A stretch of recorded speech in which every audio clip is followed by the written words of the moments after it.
Humanities scholar Rosemary Garland Thompson wrote what would become a foundational academic text for disability representation in film and media.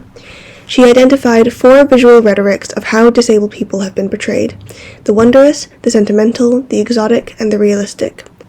I am particularly interested in the exotic trope, as it immediately calls to mind the well-known but outdated freak shows, where people with disabilities, disfigurements, or differences in general would be put on display and viewed through a lens of fascination and entertainment rather than mutual respect. The link between disabled people and performance predates the invention of cinema itself. This leads me into my chosen film today, Sick, The Life and Death of Bob Flanagan, Supermasochist, from 1997, directed by Kirby Dick, which follows artist Bob Flanagan, who has cystic fibrosis. This is a chronic disease which caused him to be in pain at every waking moment of his life since he was born. In response to the constant pain he experienced, he turned to sadomasochism, a consensual sexual lifestyle where harm was enacted upon him by his sadist, specifically Cherie Rose, his lover and eventually wife. The film recounts Flanagan's journey from being a sick child to a masochistic adult, and the combination of the sickness and masochism into what would become his career. Flanagan performed his poetry, songs, and comedic routines, as well as exhibiting himself through photography, film, sculpture, and performance art. Every work he made captured the various extraordinary and shocking aspects of his diseased and sexually explicit life. For instance, his supercalifragilisticexpialidocious parody, where he sings, "I'm the little I'm gonna die, I'm the little I'm gonna die," or a home video where he and Cherie Rose display exactly how their sadomasochist dynamic works, her repeatedly slapping him as he groans in pain/pleasure. Flanagan made a point to exoticize and objectify himself in his art, making himself a canvas for harm or manipulation. In the poster for the film, he wears a medical mask along with a BDSM collar, nipple piercings, and a weight hanging from his crotch.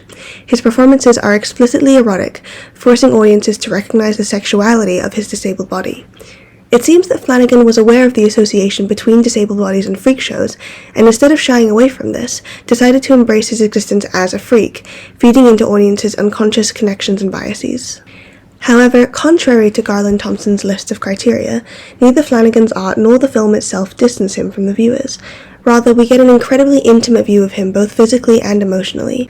While the film is a biographical documentary, it ends up feeling more like a tragic love story, and doesn't feel as though it was filmed through an ethnographic lens in the slightest. The director, Kirby Dick, clearly had a lot of admiration for Flanagan and wanted to portray him in the way Flanagan wished to be viewed, even respecting his request that his death be included in the film. We follow Flanagan's decline in health and horrible death, feeling a great deal of sympathy for him and Rose. Flanagan's delusion when facing his own mortality is heartbreaking to watch, especially when considering the loss of 2 of his siblings also from cystic fibrosis, watching their deaths and knowing he'd face the same fate. Flanagan's art, and in turn the film, use this method of self-exoticism to bring awareness to the reality of his disease and accentuate his difference. This could be seen as cripping, a term that reclaims the harmful insult and instead aims to expose and confront assumed norms of able-bodied culture. We see this in Sick with the coughing montage, where we watch many different clips of Flanagan coughing loudly and painfully for over a minute, many of the clips being taken from extra footage of previous scenes in the film. Other than the sound of coughing, the clips are silent and uninterrupted, bringing attention to how able-bodied individuals take coughing for granted, as coughing is seen as temporary and even slightly satisfying to feel the expulsion of fluids and know you're going to get better. Whereas for Flanagan, coughing is constant and never-ending. The mucus filling his lungs will never be fully expelled.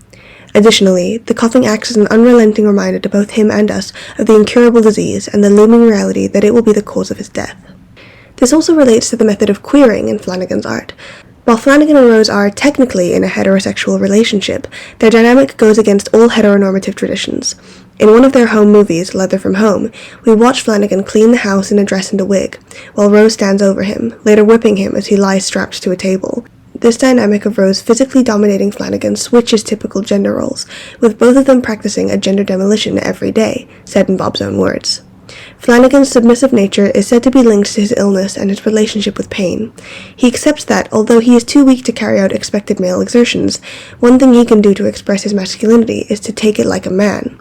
The pain from both his illness and from Rose, that is. Alessandra Mondin notes that, quote, normative masculinity is contradicted, end quote, and on top of this, perpetuated ideas of disabled individuals being weak or helpless are contradicted, with Flanagan saying, quote, the masochist is actually a very strong person, and I think that some of that strength is what I use to combat the illness, end quote. The film ends with one of Flanagan's spoken poems titled Why, listing all the possible reasons he turned to masochism. The poem structure oscillates between because it, because of, and because I. The it and of lines explore external factors that could have influenced his masochism, for example, because of my parents, because of doctors and nurses. The I lines examine the parts of Flanagan that may have inherently always been drawn to masochism, saying, because I like the attention, because I was alone a lot, because I was different. The poem encapsulates Flanagan's unique experience with pain, sex, and death, laying out how much these are a part of his everyday life and how often they intersect. We also get a sense of his lack of shame or guilt for living the life he wanted to, the life he always knew would be short and full of pain. Alessandra Mondin again says, quote, Flanagan shows the life and death and pain and joy of the disabled. He shows his lived experience. He wants the viewer to deal with it, end quote.